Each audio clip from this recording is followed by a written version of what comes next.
આ તરફ સમાચારોમાં આપણે આગળ વાત કરીએ તો બનાસકાંઠાના પાલનપુરના ગઢ નજીક એક ઝાડ પર ગળો ફાંસે ખાધેલી હાલતમાં મૃતદેહ મળી આવી હતી અને ત્યારે ચકચાર મચ્યો હતો. ગઢ નજીક દાંતીવાડાની કેનાલ પાસેથી લીમડાના ઝાડ પર વૃદ્ધની દોરડા વડે ગળો ફાંસે લગાવવામાં આવેલી હાલતમાં સૌ મળી આવી હતી અને વહેલી સવારે ત્યાંથી પસાર થતા લોકોને આ નજરે પડતા પોલીસને જાણ કરી હતી અને ત્યારે ગઢ પોલીસ ઘટના સ્થળે પહોંચી અને ઝાડ ઉપરથી મૃતદેહને નીચે ઉતારી અને પીએમ અર્થે મોકલ્યો હતો અને ત્યારે ફાંસો ખાધેલી હાલતમાં મૃતદેહ મળી આવતા ઘટના સ્થળે લોકોના ટોળે એકત્ર થયા હતા અને ત્યારે પોલીસ દ્વારા અજાણ્યા વૃદ્ધની શવને લઈને વધુ તપાસ હાથ ધરવામાં આવી છે.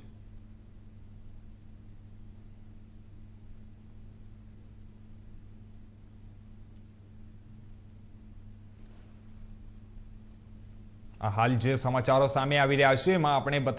જણાવી દઈએ કે લીમડાના ઝાડ પર એક વૃદ્ધની મૃતદેહ લટકી હતી અને જેને જોઈને આ તમામ જે ત્યાંના સ્થાનિકો હતા તે લોકો જોઈને તરત જ પોલીસને જાણ કરી હતી અને પોલીસને જાણ થતાં જ ઘટના સ્થળે પહોંચી અને પોલીસે મૃતદેહને ઉતારી અને ઝાડ પરથી નીચે ઉતાર્યા પછી એને સૌને પીએમ અર્થે હોસ્પિટલ ખસેડવામાં આવ્યો હતો. હાલ આ વધુ સમાચાર પર વિગતવાર વાત કરવા માટે અમારી સાથે જોડાઈ ગયા છે અમારા સંવાદદાતા ઉર્વશી વ્યાસ. જી ઉર્વશી, હમણાં હાલમાં આ જે ઘટના બની છે તે કઈ રીતે આ ઘટના બની છે અને શું છે આખું પ્રકરણ?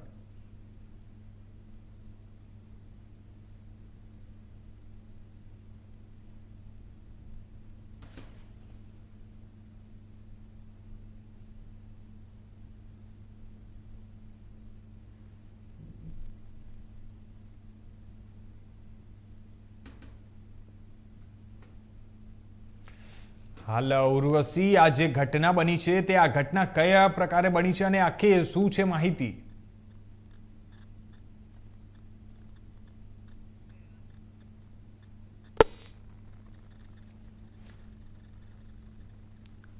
કઈ તકનીકી કારણોથી ઉર્વશીનો અત્યારે હાલમાં અવાજ નથી આવી રહ્યો અને જેના કારણે આપણે આગળ વાત કરીએ તો આમાં જે હિસાબે વૃદ્ધની જે સૌ મળી હતી અને આ એક ગંભીર મુદ્દો છે જે ઝાડ પર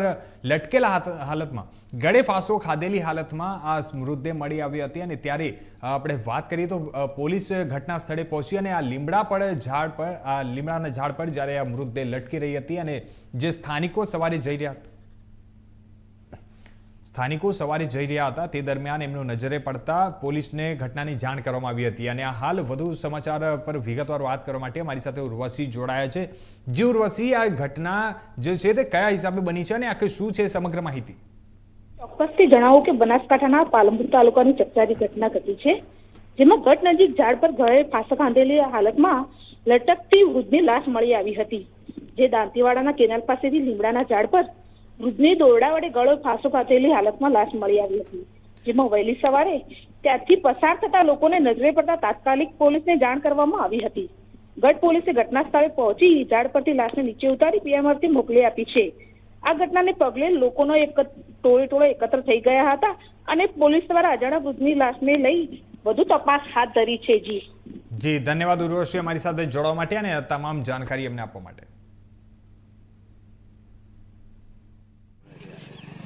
તો વાત કરીએ પ્રધાનમંત્રી નરેન્દ્રભાઈ મોદી 26 અને 27 મેના રોજ તેમના ગૃહ રાજ્ય ગુજરાતની 2 દિવસની મુલાકાતે આવશે.